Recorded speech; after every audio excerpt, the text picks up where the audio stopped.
Hi, friend. It's your home speaking, and I need some favors. Could you turn on some of the lights in the basement? I'm scared of the dark. Also, this one is easy. Could you bundle your home and car insurance with Geico so we could save money? Last thing, just a suggestion. Could you steam clean the carpets? I need a spa day. Geico. For bundling made easy, go to geico.com today. Follow us anytime on Twitter. Our handle is @CBS Sports Radio. Take the scenic route in the new Hyundai Santa Fe, the family SUV with available H-Track all-wheel drive to help you travel way off the beaten path. Find new adventures together in the Hyundai Santa Fe. Enjoy sun-drenched days, epic stays, and plenty of room to roam in Greater Fort Lauderdale. Our hotels, attractions, and restaurants have taken the Visit Lauderdale's Safe and Clean pledge, so you can relax and explore with confidence. When you're ready for that well-deserved staycation, our 23 miles of golden beaches await. Find wide-open spaces to hike, bike, kayak, and paddleboard. Visit your favorite attractions, then dine out in style in socially distanced dining rooms or al fresco on waterfront patios. Learn more at sunny.org. If we actually enjoyed our New Year's resolutions, we'd all have six packs, money in our saving accounts, and we'd know how to play the piano. I have to tell you about the one resolution I actually enjoy. It's Built Bar. It's delicious. Oh, yeah, it's healthy too. Built Bar is healthier than your favorite protein bar. They're low-cal, low sugar, high protein, high fiber, great for the keto diet. Lose or maintain weight while indulging. And with only 4 net carbs and 150 calories, there's no guilt. Visit BuiltBar.com.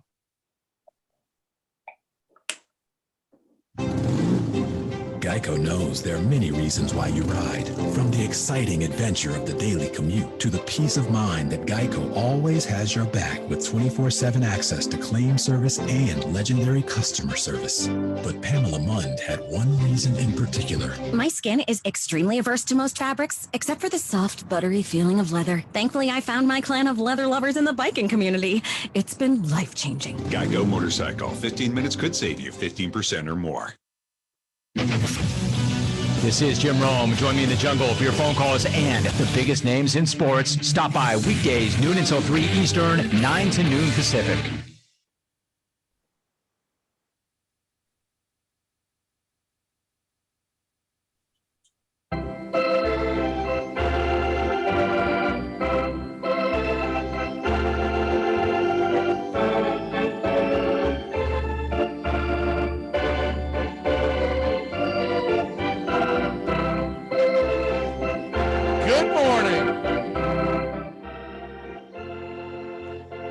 Welcome to Red Sox, Yankees, and Rays until we can figure out a better name.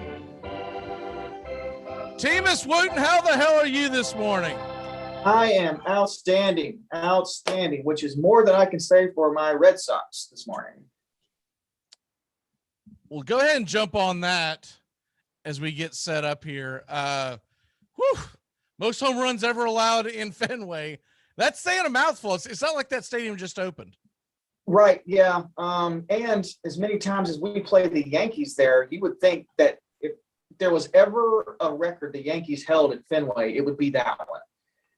However, baseballs can always show you something new and exciting. I mean, we're 3-4 since we spoke last week. And it feels a lot worse than that, actually, because the wins that we had are so spread out. And I was on the drive in this morning thinking about, our discussion this morning, and I'm not panicked or anything yet. I think the team has played well enough that we're going to have bad weeks. Every team has bad weeks, unless you're the Rays. And the good news is the Yankees are playing worse than we are. So we didn't really lose any spots in the division. Lost a couple of games. We're a couple of games further behind the Rays now, but we're still within 3. I'm not pushing any panic buttons or anything. It was a rough week though. A lot of those games we got shellacked.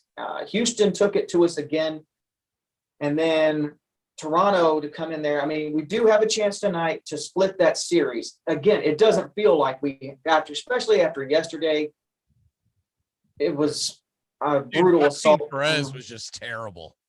Yeah. I mean, what the hell's going on with that guy? You know, he'll put out several, but this is the problem I have with Martin Perez, because I've had some cups of coffee with him in fantasy baseball, right? And I actually traded him away, I don't know, 2 weeks ago in a part of a big deal. And that was the kicker. I knew that if the guy looked at the stats, he would look at his most recent outings. And I'm like, okay, just don't look at last year. Don't look at other, don't look at the trend. That about every third or fourth outing, this guy just can't find it and gets hammered. And I'd say some of it has to do with the fact that the Toronto offense is legitimately one of, if not the best offenses in all of baseball.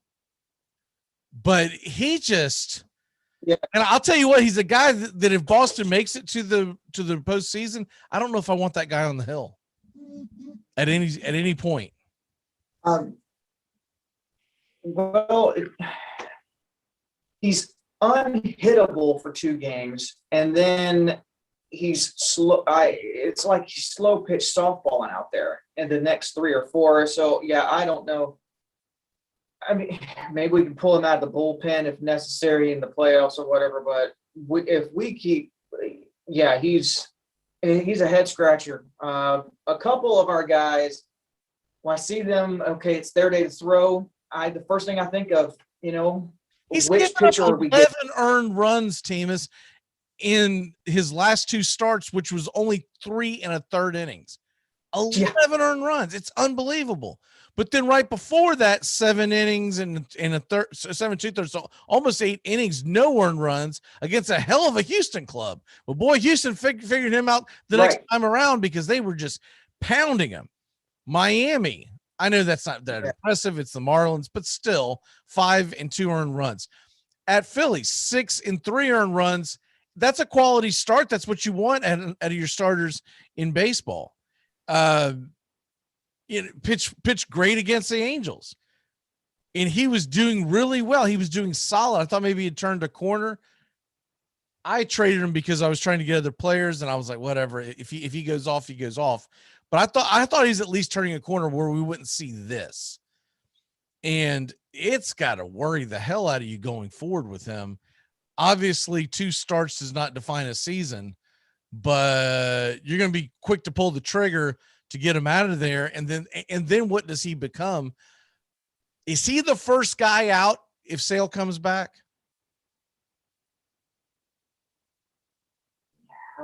Right. If Sale came back today, yeah. If not, it's Richards maybe. I mean, he hasn't been blowing it past a lot of people either. He seemed like he caught a groove, and then he started. But then Pavetti put the bed the other day. So yeah, right now, yes. If Sale came back today, yes. Further down, I don't know. Maybe these guys get it back together, and it looks like they all just kind of fell off the wagon all at once, which is kind of good in a way. You just rip that Band-Aid off, and then they can all correct it and move forward. Hopefully that's what's happening. Again, I'm not hitting any panic buttons. Every team's going to have a bad week.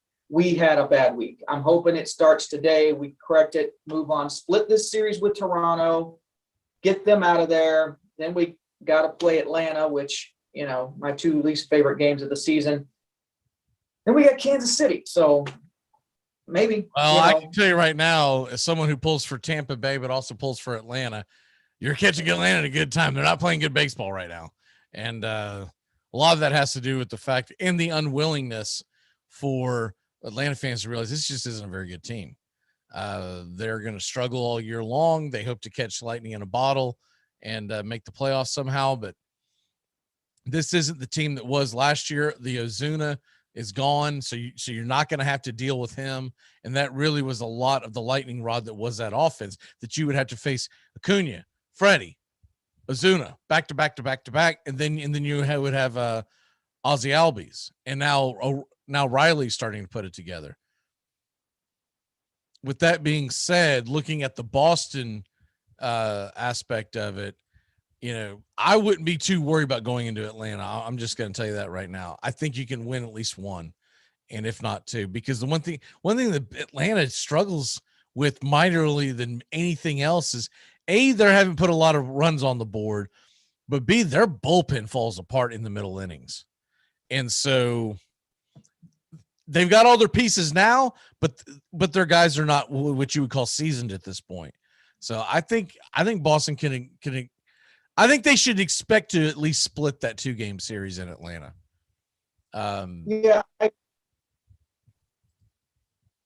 Whenever you're going into another stadium, another town or whatever, you want to at least get a split of a 2, or you always want to win the series.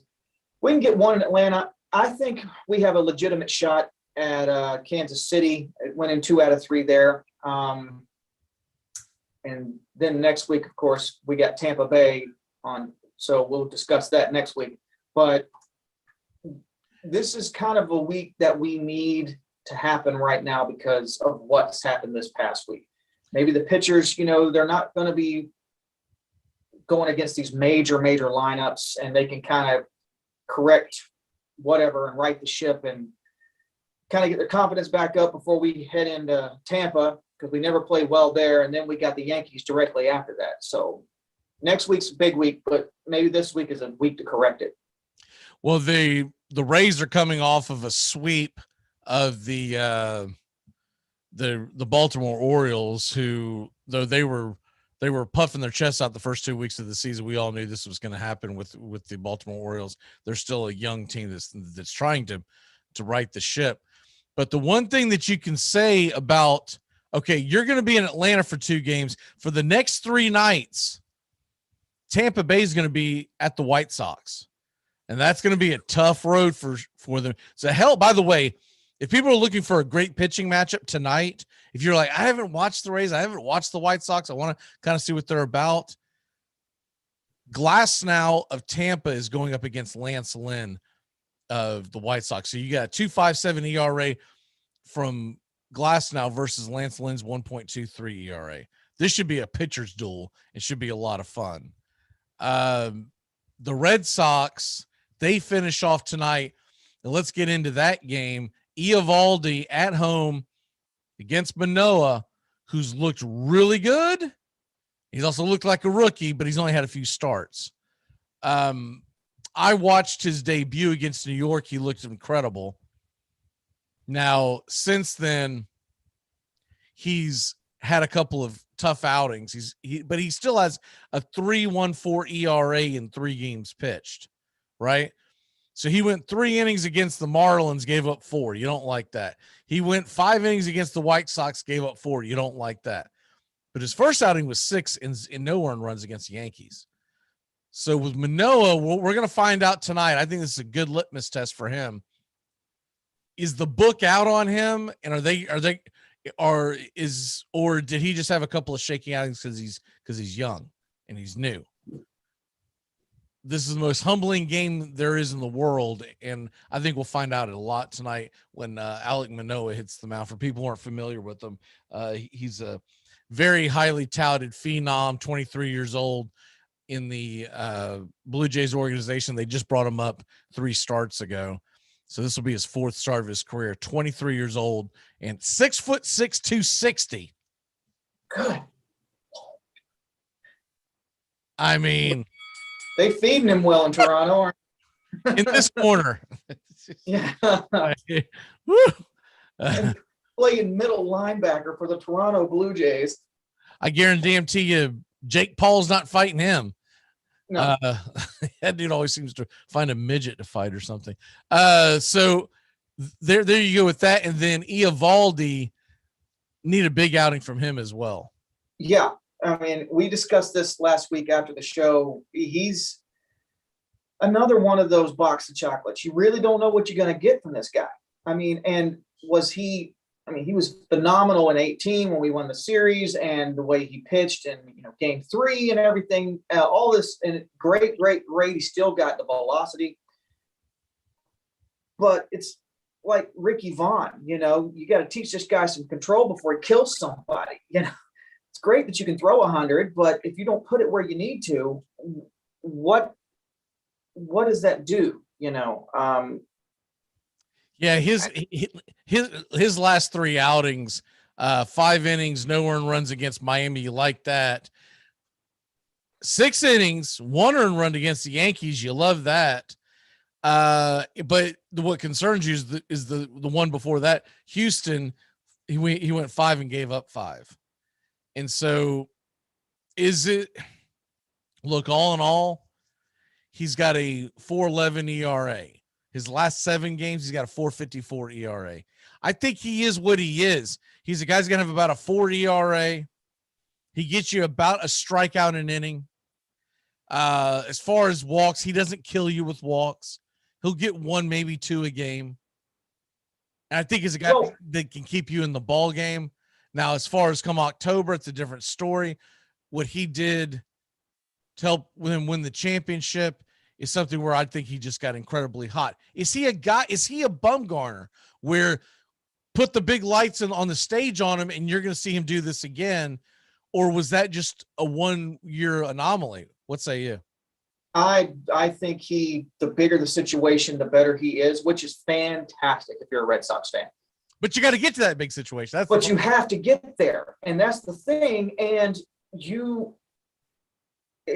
pitch count's always an issue with this guy. And that's concerning because when's the last time he went into the 7th inning? We're having to pull our bullpen. Cora's leaving him in there to the 5th just so he can get him on the record. But then we're pulling people in the 6th, the 7th, the 8th, and there's only so many days in a row you can do that. And if the other starting pitchers aren't doing that well, you wear that bullpen out. And then you're having to pull Barnes, your closer, in the 8th inning, which Cora hates to do. He swore at the beginning of the season, I'm never going to have him pitch before the 9th. Well, that lasted until about 3 weeks ago. And now it's happened 2 or 3 times since then. These guys got to get deep. We have to. He's only had 1 7-inning outing this year, but that's not normal. Look, 7 innings, that's a thing of the past in Major League Baseball. They're trying to get the guys to the 6th so you can set up your 7th, 8th, and 9th guy to win the game. I agree 7th is great, but 7th is what you're expecting out of a Chris Sale. Eovaldi, you would take a 6-inning outing. He has made it to the 6th inning, or completed 6 innings. Excuse me. 2, 3, 4, 5 times this year, and that's in 15 starts. So that's not really what you want in a guy that, for all intents and purposes, he's your ace right now, right? Yeah, he's our veteran ace right now until Sale comes back. Hey, you're getting the same thing that we get out of Charlie Morton. Charlie Morton of Atlanta. There's a reason why Tampa Bay got rid of his ass. Because for $15 million, that guy barely makes it to the 5th inning. And so I'd say you're getting a little more. You're getting a little more out of Eovaldi, but I get what you're saying. You want that guy to be the leader, the guy that gets through, and his pitch count's getting too high, so they have to pull him. And then that's a game where you got your ace on or not. You can't really call him an ace, but he's your veteran leader. He's on the mound, and you don't want that to be a day where you deplete your bullpen as well. No, you want that day to be Perez coming around the corner again. Yeah, you want him to be known. Okay, like when Sale pitches, okay. It's always 7 innings, easy. Yeah, and this is a day we lost the last 2. This is our stopper right here. We're turning it around because Sale's pitching. And does it happen every single time? No, but for the most part, the players go out believing, okay, today we're winning. So it's kind of what we want from Eovaldi, but we're not getting from Eovaldi. And again, when Sale comes back, it's going to take some pressure off Eovaldi to not have to carry everything. But that's what you expect from him because everybody knew Sale wasn't pitching this year. And, while we're talking about Sale, he threw off the mound the other day for the first time, and he was doing long tosses at Fenway and got a standing ovation for doing long tosses. So looking good that we'll see him this season, especially if we're still this close.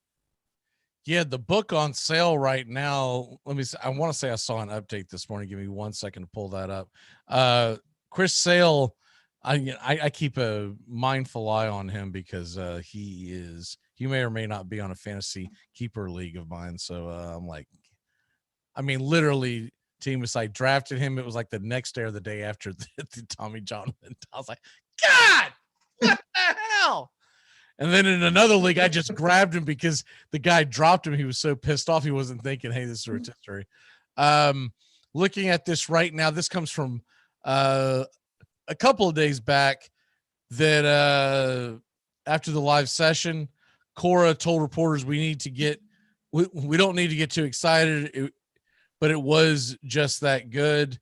Long story short, they are projecting him to come back sometime after the All-Star break. So we're talking about a little over a month away. The All-Star break's about a month away, and I think the hopefulness is that he could possibly be back by beginning of August. Basically a big trade acquisition is yeah, it's a trade. It's going to have a trade deadline feel. Right. But speaking of, do you think, even though we're getting Sale back, that's what at the trade deadline, do you think the Sox should go out and get another starter? Well, I think what the Red Sox will do is they will see where they are about a month from now. When you come out of the All-Star break, that's when the pedal really starts getting pushed for trade deadline, right? And there's going to be some starters out there, and maybe we can get more into that next week as far as who's available, et cetera, because all the Yankees, Red Sox, and Rays are all going to be in this buyer's market, I believe. I do believe that they'll add somebody, whether or not they want to push all their chips in, because if a team out there, the bigger names that have been rumored that could be out there would be like Berrios of Minnesota, and we'll get the full list next week. But are you going to give up enough to go get a Berrios, or is this a year where you're like, we'd be happy just to be in the playoff conversation. If we don't make it, that's fine, because we don't believe this team's going to win, and we don't want to deplete it's not just with a team like Boston, who doesn't really build within them in New York, are very capable of building out. They've got the checkbook. They've shown it before. But let's say you're in the race next year and you've got a good team next year, right? You want to make sure that you haven't depleted your entire farm system over this year making a run. Yeah, and Chaim Bloom's not have any chips to go get a guy next year. They could be out there. If you've got one of the better records in baseball and you're like, we need this guy to take us over the top. And so I think that comes into play. You're never going to see Tampa Bay go nuts because they literally build within, but they might add a starter. Maybe I think the Rays are probably pretty happy with their pitching. What they're probably trying to look at is who we can add on the offensive end. And but before we have to run out of here, I do want to talk about the Yankees, because and that's what I was they get bombarded in Philly. And there's two things going on here. First of all, your boy Aaron Boone, he finally showed some fire in the post-game interview. Someone asked him if they had gotten I'm trying to remember how they phrased it. It wasn't accustomed, but basically, does this team accept losing? And he got kind of testy and said, no, this team doesn't accept losing. And I do think that's an asinine thing to ask somebody. But it is. That's a stupid question. Of course, they're the Yankees, man. No, you could ask the Royals that and they would get pissed. But the Yankees, you can't ask the manager of the New York Yankees, have you become accustomed to losing? That's right. Basically saying, I think what he was trying to insinuate was that losing doesn't bother them. It's fine, that there's no fire in the clubhouse kind of thing. And the thing about Aaron Boone, he's not a rah-rah guy. He's not a guy that's going to get he's just not one of those managers. No. I mean, I think of the old school managers more than Vanilla and stuff like that. Yeah. Yeah, the Bobby Cox, the Lasordas that would get a team fired up. That's not how the game realistically is played nowadays. You don't have a lot of guys like that. Most of them have to be analytic yes men, which Brett Boone definitely is. And I'd say Cora is too, to that degree. Cora's really good about pushing the right buttons. That's not his MO to be a rah-rah leader, but I would say that he's more of a leader than Boone is. I just get that feeling from it. That's got nothing to do with the fact that Boone hasn't won a World Series of Manager and Cora has. It's just there's something about the way Cora commands respect in the dugout, and Boone is more of like a laid back deal, right? I compare Alex Cora very much to the way Kevin Cash is in Tampa. They have to listen to the analytics. He's Terry Francona-esque. Yeah, they have to listen to the analytics because that's a part of the job nowadays. But they also have a plan, and they're going in with their plan. And you're not going to talk them out of it. I think you can talk Brett Boone out of a plan. So there's that going on. And then the other thing to unpack is Giancarlo Stanton can't play the damn field in a National League game.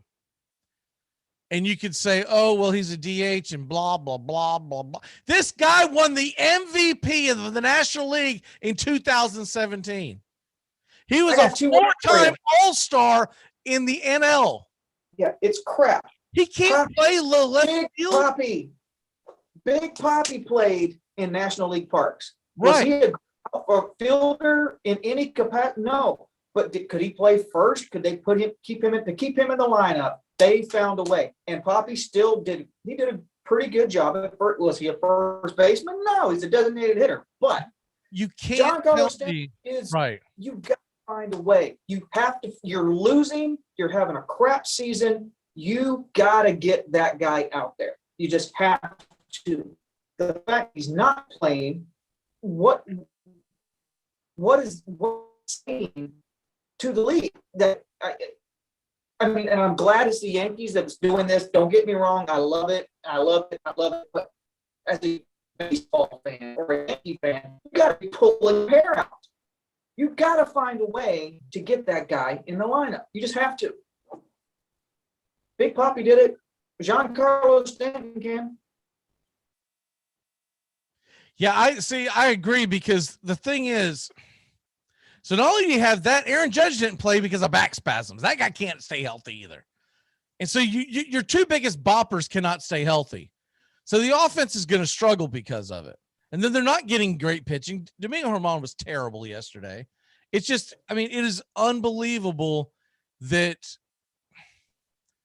you need these guys to perform. You need these guys to play. And if Aaron Judge isn't out because of back spasms, he's out because Boone's giving him a day off because the analytics told him to. And the Yankees, they start a series tomorrow night in Buffalo against these same Blue Jays. In between that, I think then they go to Oakland, and then, or I have to check and see if it's actually a home game or not. But the game itself, I do know that they play Oakland and the Royals next, right? And so it's Toronto, Oakland, Kansas City, and then they're in Fenway. Okay, the Oakland and Kansas City, is that in New York, or is that on the road? Oakland is in Kansas City is at Yankee Stadium, and then they come to Fenway. They're at Toronto. They're in Yankee and then they're at home. Okay, gotcha. All right, so this is a big four series stretch, because I think they desperately need to win 2 out of 3 against the Blue Jays, and then they need to really take advantage that they've got the A's and the Royals in Yankee Stadium before they head back to Boston. And then right after Boston, they got the Angels. They're going to have their hands full for a little bit now. The Angels suck. If you're a Yankee fan, and God help you if you are, but if you're a Yankee fan, when do you say, okay, stop screwing around, we have to start turning it around now? You can't wait to the All-Star break in this division. Well, I mean, I'm sure the Yankee fans have been saying it since April, but to get it done is one thing to say you need to win, another thing to get it done. And yesterday, his quote was, "Yeah, we have to turn it around." No, it all begins with starting pitching, and they don't have it. And if they're going to wait around until the All-Star break to pull a trade, I don't think that's going to be good enough. I don't think they're going to be in it. I think you're going to be looking at, they're 8.5 games out of first place. And the way it's going, they could be easily double digits out of first place by the trading deadline if they don't do something extremely different. And if then they if don't the wild card, they could definitely be out of it by the All-Star break. now they're only 4 games out of the last wild card. That's doable. So that's doable, but you can't just play phony baloney. You don't want to live there. I think they're 5-13 in their last 18. I think is what I read. Well, you can't do that again. If you do that again, you're gonna be double digits out of the freaking wild card. They have to start making up ground. They have to start playing above 500 baseball. They have a 508 winning percentage right now. That's not going to get it done because I guarantee you a month from now, Boston and Houston will continue to win. Toronto's starting to play much better baseball. The Angels, they're going to be the Angels. We all know they're going to say they're going to compete and they're not going to. And so you got to start making a real headway because there's only 2 wild cards this year. There's only 2 wild cards. And you're falling so far behind the AL East leader, it's pretty much going to be a 2-team race there between Boston and Tampa, and you're going to be playing for a wild card, which is fine if you can get in, but you ain't guaranteed a spot there, buddy, because you're going to have to beat out the Astros. The Astros are still a good baseball team. They're 37-28. We got to get out of here. What is your walk-off for the day, sir? Okay, boys, let's turn it around. We got to go out today. We need to split this series. That is the goal. I'll worry about everybody else after today, but if we can split this series with Toronto, I'm going to feel a lot better about the Sox than I do right now. It was a rough week, but we're still in it. Let's go. Let's get them. My walk-offs just kind of recap what we talked about. Yankees big series against the Blue Jays coming up, and I think if they want to be taken serious when they play that Oakland Kansas City wraparound, they got to get at least 4 wins. They've got to get 6 wins out of the next 3 series for them to have a legitimate shot when they go into Fenway. And Tampa, this series is huge. This could be a preview of the ALCS. You've got Tampa at Chicago White Sox. If you want to watch a game tonight, let's say you got 2 games on, you're going to watch the Boston game, you want a secondary game on, Glasnow versus Lynn, that's the game of the night. I don't care what ESPN tries to tell you about Cubs and Mets. Glasnow versus Lynn, that's the game. All right, brother, we'll see you next week. Great job. And Angelo should be with us next week, our Yankee fan. So should be a lot of fun next week.